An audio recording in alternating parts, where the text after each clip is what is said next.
嗨，大家好，这里是老虎钳，我是老大，我是 GT。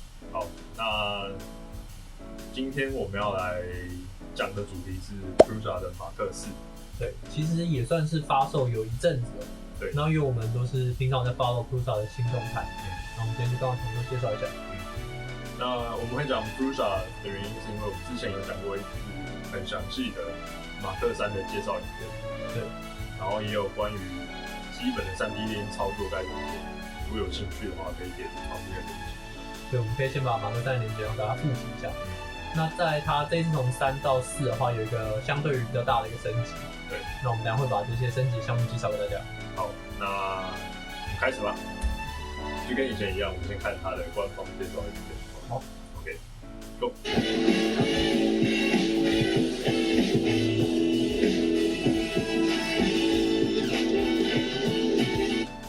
其实我们之前马克3的时候都说它是2020几年最好3D 猎鹰。2020年、2021年、2022年都是。所以它已经称霸了最好3D 猎鹰机的排行榜。对，但是最近市场可能有一些新的3D 猎鹰机会出来。对，所以马克4还是最好的吗？不确定。它可能不会是最好的，它可能不会 CP 值最高，但它的品质肯定应该是有保证的。对 ，OK。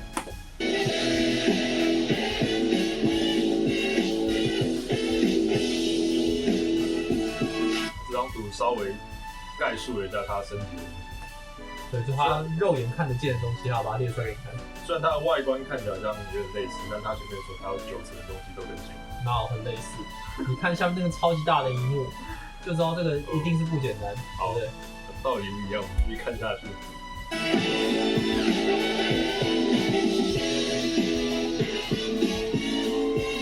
OK， 这个是它这一次升级一个主打的其中一个项目。我觉得应该算是史诗级的升级。它的喷头组是全新设计的喷头。哦，你这么说全新设计我不认同。对啊，因为其实在我们前年介绍的 Prusa XL 的时候，它就用到这个喷头组了。那也是全新设计啊，对马克3来说。这个 Prusa 的这个 Next Trigger 这个设计，我觉得它就算是高阶机种下一个好的击出机的下放。但是 Mini 就没有得到这样的升级，跟以前一样。对，所以它就只有把这个 Prusa XL 上有的功能下放到马克系列上。那它新的喷头组叫做 Next Trigger， 对，然后主打就是图片中间这个行星动齿轮的击出系统。双星运动。对了。然后齿轮比是1:10，所以可以达到更大的传输的能力。应该是说它每一尺它所能够移动的距离可以切分的更细。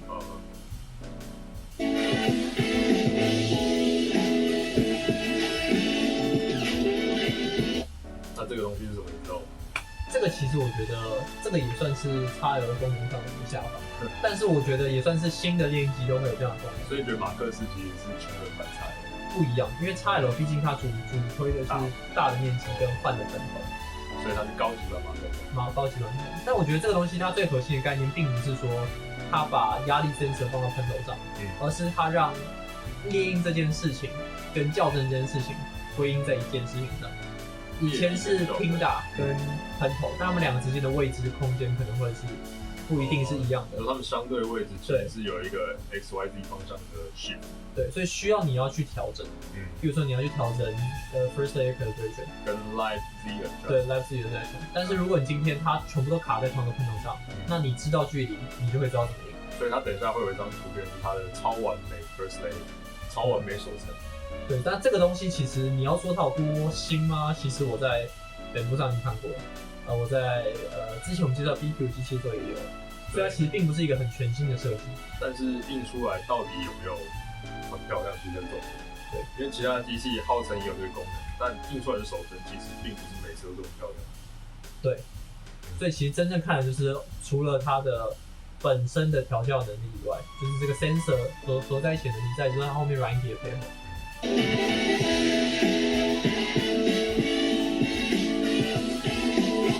看起来很疯狂吧？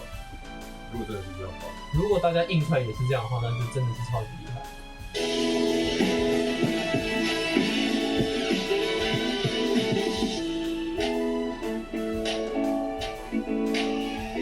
对刚刚的幕有没有什么感觉？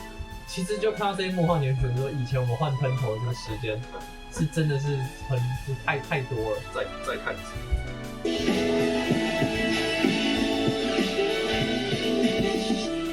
好，旁边有2个手拧把，然后拧完之后，你可以直接把你整个喷头组拿下来。对，这样其实超快。这其实很方便，尤其是如果你有一堆备品的话，那你换喷头组就要大概10秒。因为其他的，假设以它的竞品等度来讲，它换喷头其实也很慢，相对也算方便哦。也是一个模组式这样子插吧，但是它还是要有松开螺丝，有的没的这些细节跟步骤。他没有把一切做得更模组化。这个就蛮模组化。对，这个就是真的模组化。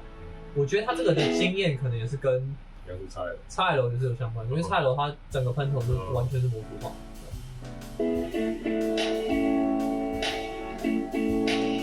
然后以前马克3的喷头组用的是 E3D 跟 V6， 对，喷头这个规格对，那这边的话其实是可以沿用的，甚至有相容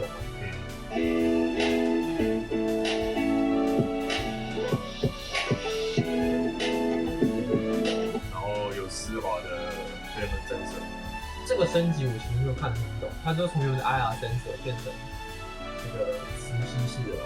以前的 IR 下面也是磁铁，只是它从磁铁的过程最后转换成 IR， 但它这个可能全部变成磁铁就不用 IR。对，但总之也不是很重要，重点就是有sensor。它感受，对它一样有filament sensor就在。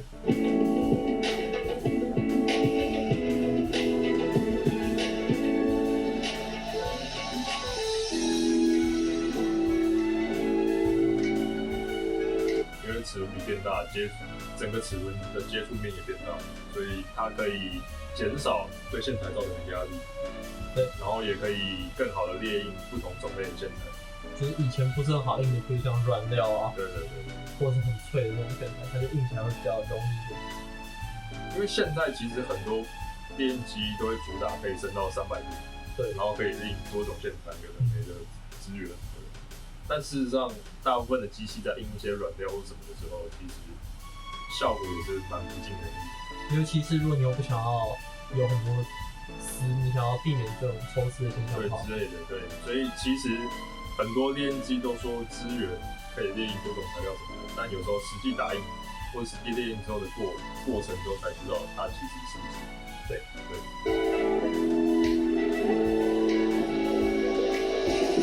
左边这就是我们以前在用的这个Bondtech的这个夹嘛，那它就是很小颗，所以你的齿轮在夹的时候，它就会让那个线材受损。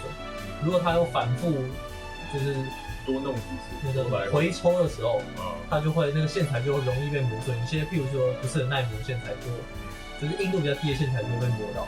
那右边这个它本身比较大，所以它本身接触的面积就会比较多，所以它本身它就比较不会压到这个线材太多。对，它对线材压力比较小，所以它线材受伤的程度也会比较小。对，所以如果有人升级这个的话，其实可以拿来试试看，印软料或者印其他比较难印的材料，比较有差。回抽要开到最大，也不一定，反正就是回抽越大，可能差别越明显。对。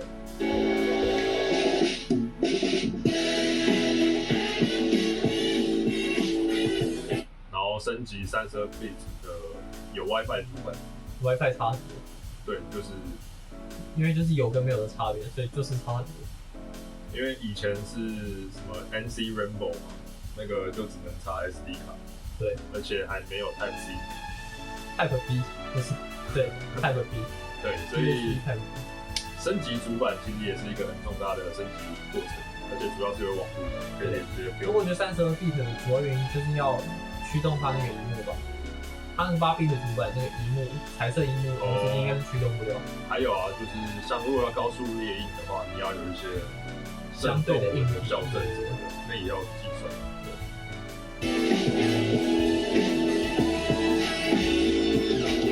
彩色萤幕，这个差很多，舒服。很多人为什么不买 P1P 要去买卡通？其实就是差在有没有彩色萤幕。真的吗？不是差在价格，那就是差在彩色萤幕。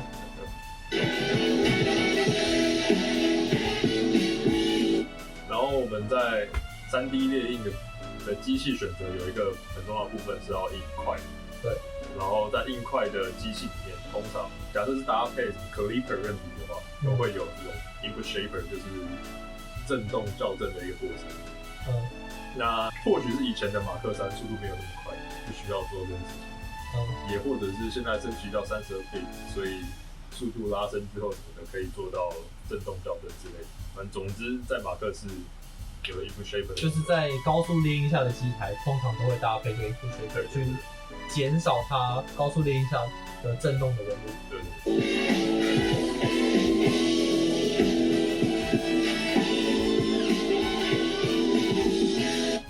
那你觉得在于速度升级的方面，你有什么看法？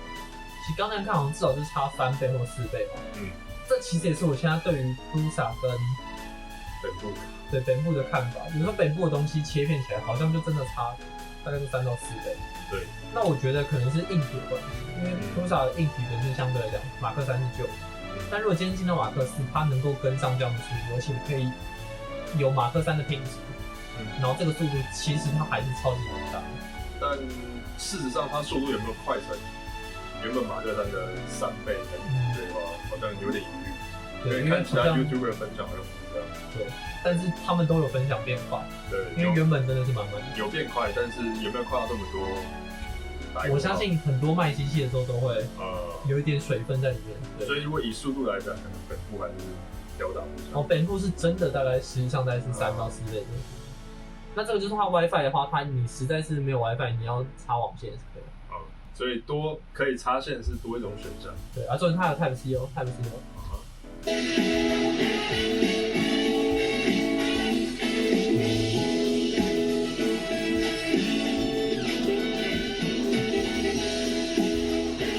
然后这个其实就是在使用家电的时候，有没有办法安心使用的一个重要过程。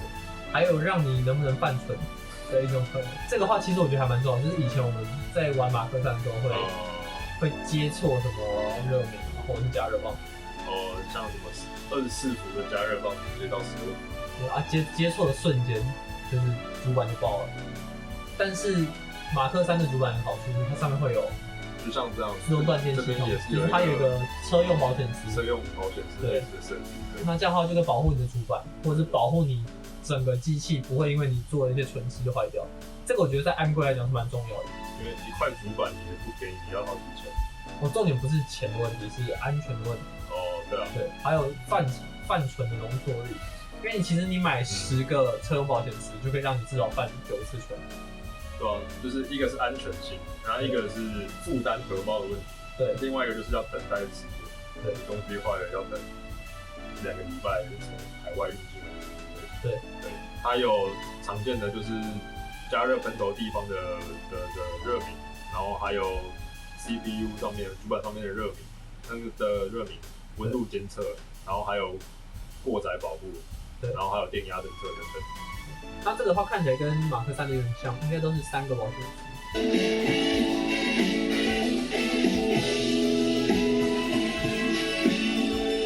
还有 RGB 一个自己用的屏幕来贴。对，但我觉得不要看它这个样子哦，这个不是触控荧幕，还不是，就未来升级有可能是，因为他们的韧体会持续更新。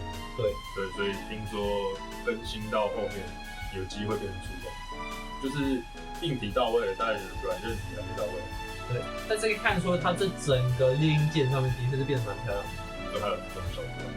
对，还有 reset， 以前是打个叉嘛，对不对？至少它这边可以用彩色猎鹰。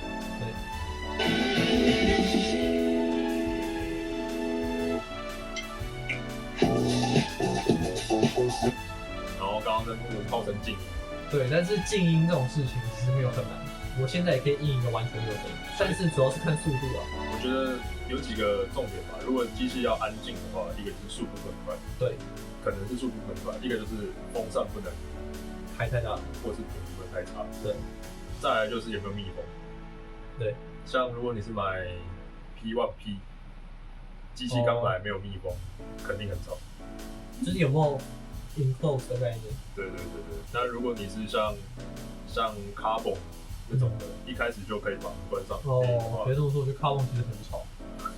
对，但是门打开都更吵。对。所以如果以这马克3或马克4来讲，其实如果你要真正经营的话，要么去买，要么你也要可能自己做，或是买一个。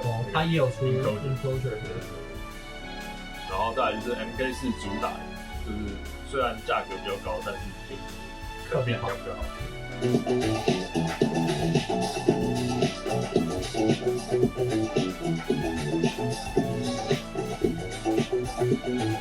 然后在新版的马克4的升级，或者你买套件的一个过程中，有一个选项就是要不要升级你的马达。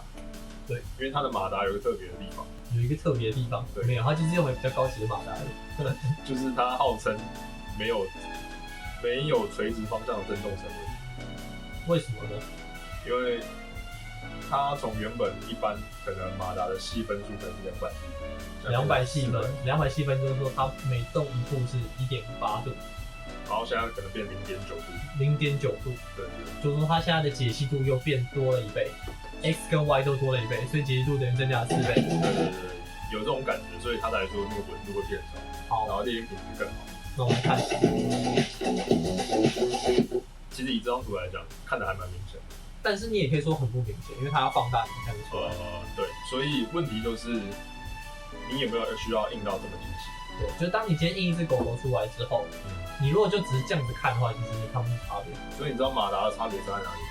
它在你要从马克3变马克3.9或者马克4。3.9就有马达了3.9没有马达。3.9没有马达，没有马达达。3.9还没有。那就是要升到等一下可以看清楚。所以要不要这么精细，取决于你要不要升到。所以它真正最核心的是那个马达，那是一个部分。对。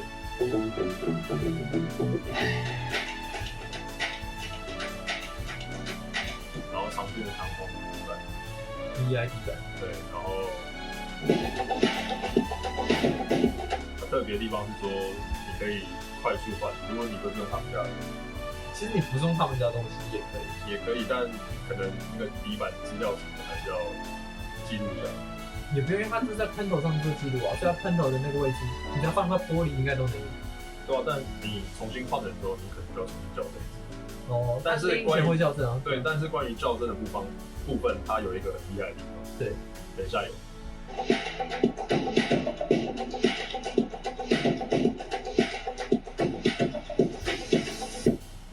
这个还蛮厉害的，就是如果你只要很会投印中间，那你就校正中间。其实特别的地方就在 mesh bed level， 就以前是9点嘛，然后其实是几点是你可以继续调整，你也可以一开始做25点校正，但是你今天选择好之后，它每一次开始前就是会点一下。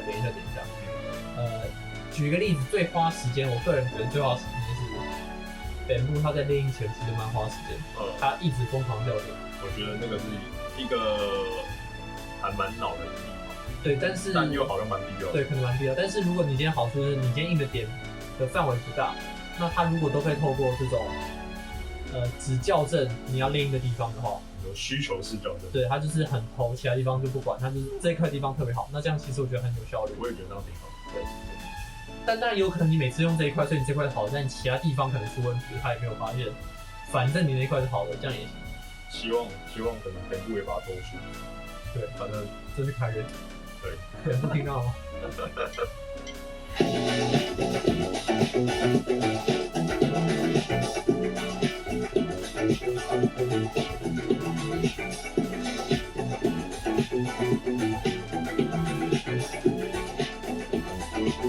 然后这些传统 Prusa 有的一些特色。它这次附的螺丝起子这么好吗？我以前不都是一根 Allen key 跟一把红色的，我觉得不是很好的。我觉得应该不会附这个。哦，我觉得，没有买我不知道，但我觉得不应该。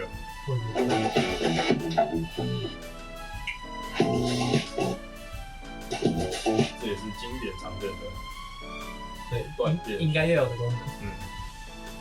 但事实上，断电回去的时候，你还是要赶快把死拉掉。如果而且有时候断电回去之后会有一条纹路。然后对，所以有没有这么好，我不知道。但至少有这个功能。对。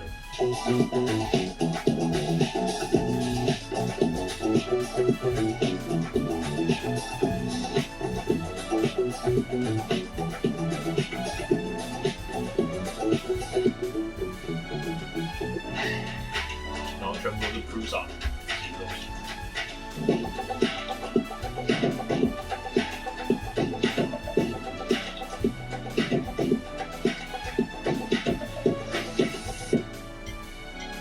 然后不得不说有一个地方，我觉得特别好的地方，7天24小时线上活动，对。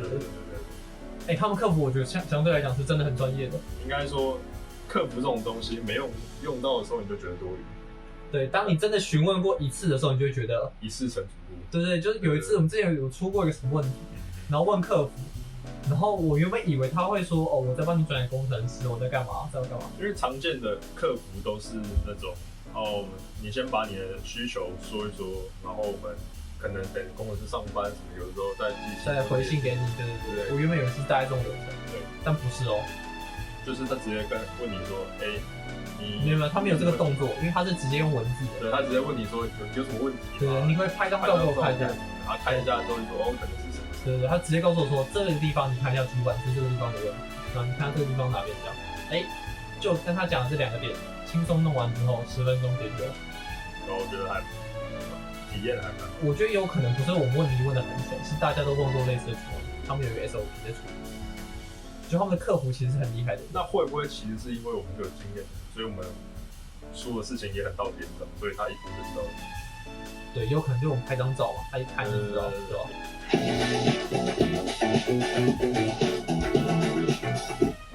然后这个我们先来细分一下这3个差别。核心观点。所以首先一开始，如果你家里只有马克3个，或马克2也可以，然后你想要升级的话，那你要先升级马克3。都认识。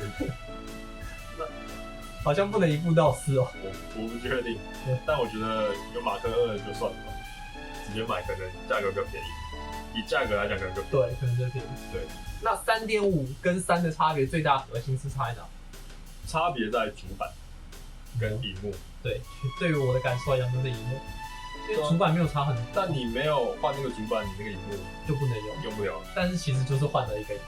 所以首先还有 WiFi 哦，WiFi 哦，WiFi 很重要。首先你如果有马克3，你要升级成马克3.5。往下。哦，其实250块哦。就是主板跟萤幕。对。然后250。对。主板的意思就是还有 WiFi。对，你还有 WiFi 功能。然后还有 Input Shaper， 如果你要高速列入的话，可以帮你校正一点震动。就是在老爷车上面装法拉利的马达。但你不行，你也没有新的喷头。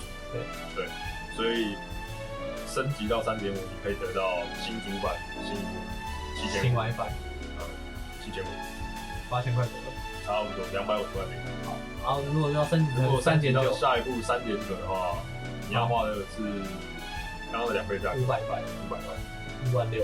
但你基本上该有的东西都有了。哦，什么叫基本上？就是你升级到4，喷头变吗？喷头变，挤出头变吗？就是整个变成 neck true 的整块模组，就整个喷头组都换掉了。对，基本上你想要有的新东西都有。萤幕也换了。刚刚对，主板、萤幕什么的，列印件什么也都有。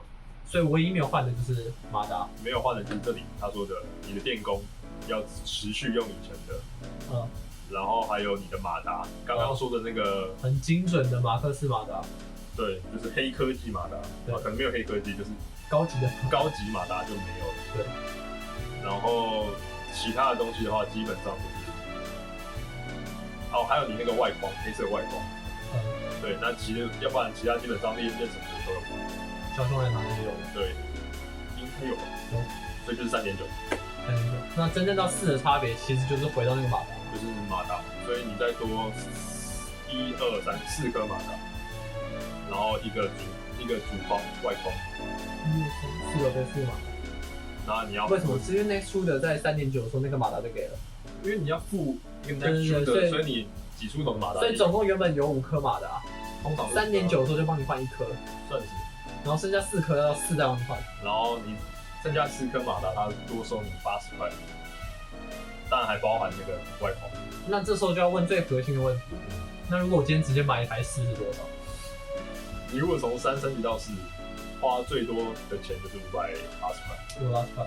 那如果你要直接买一台4的话，零件800块，刚刚580，零件800，多220。220。对。那好像还是有差。差了6000、7000块。大概7000块。对。那如果你要买一台人家组好的1100， 1100，3万5，对，要3万多。这个价格相对于本部来讲，应该可以买到 Carbon 的，对，差不多。所以这就是关于它的升级还有价格的方面的资讯。没错，我觉得特别重要。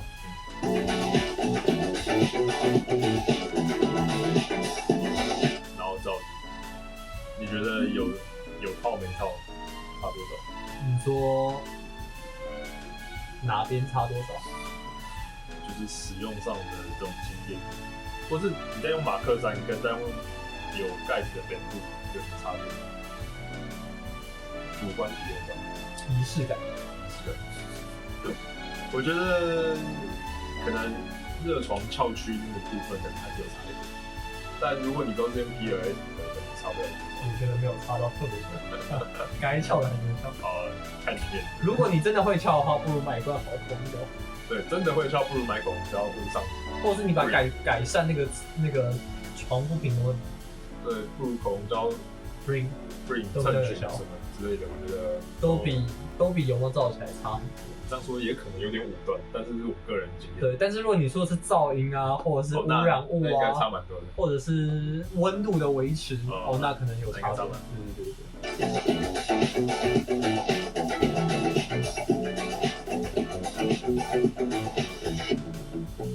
好了，所以这就是关于马克式所有的介绍，基本上所有的介绍。对，当然有一些开箱使用体验什么，也有很多外国 YouTuber 已经做过。对，那内容的话，我们刚刚可能在影片里有稍微提到。对。那整体来讲，你觉得马克式值不值得？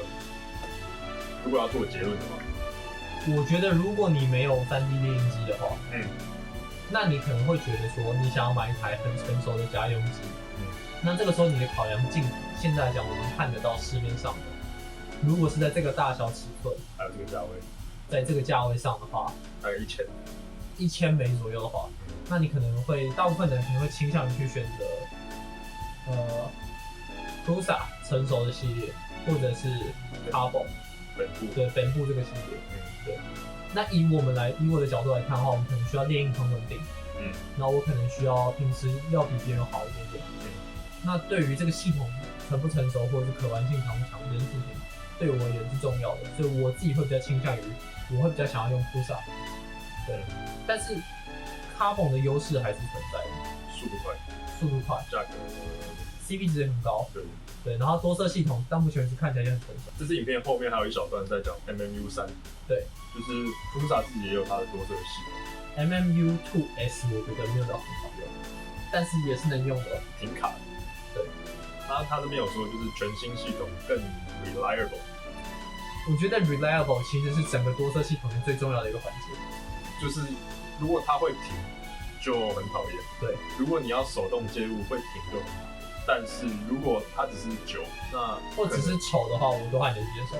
对，我觉得重点概念上是这样。对，所以以这个结论来看的话，就是如果你要求的不是 CP 值，对，那马克式应该就会是你的一个很好的选项。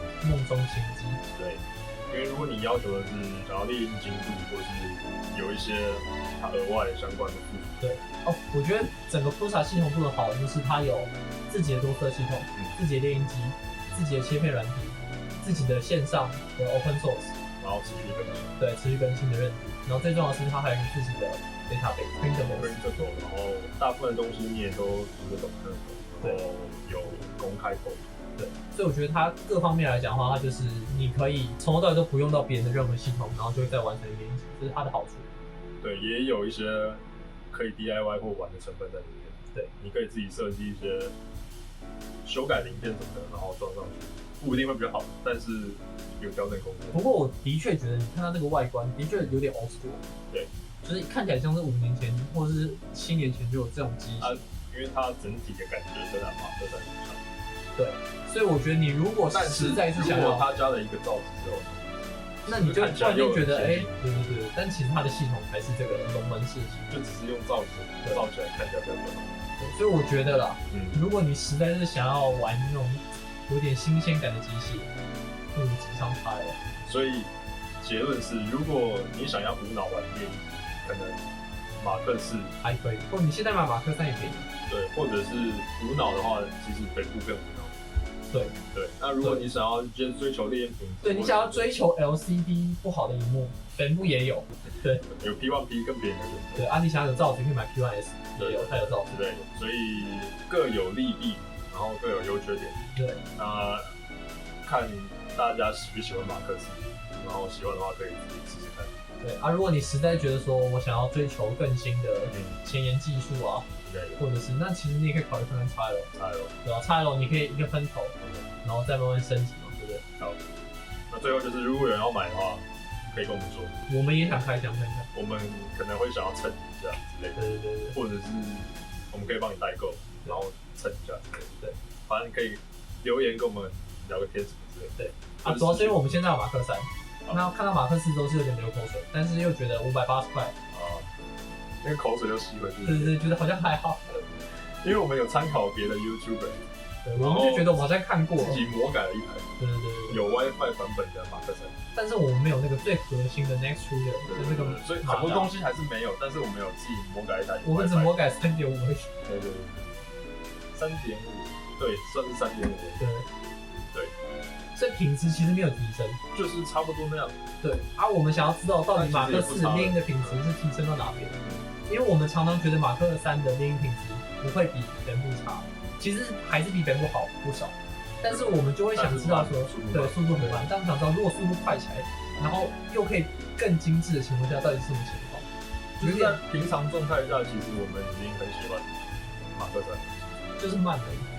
然后马克3如果在变魔改的加3.5版本有 WiFi 之下，其实我觉得还算舒适，还算蛮开心，但是不够快，对，不够精致。就是不够快，不够无脑猎鹰，对，不够，就是我们觉得已经够了，但是它还能更精致，那到底长什么样子？对 ，OK， 好，我们把愿望许出来，大家要记得哦。所以这支影片大概就到这里，如果喜欢的话，不妨按赞、订阅、分享之类的。好，你也可以把你们的看法写在留言区里面，我们也都会看哦。好，今天的影片就到这，就是到无限公司，下次见，拜拜。说不定下一次会有 Slicer 或者是XL的介绍。对不对？拜拜。拜拜。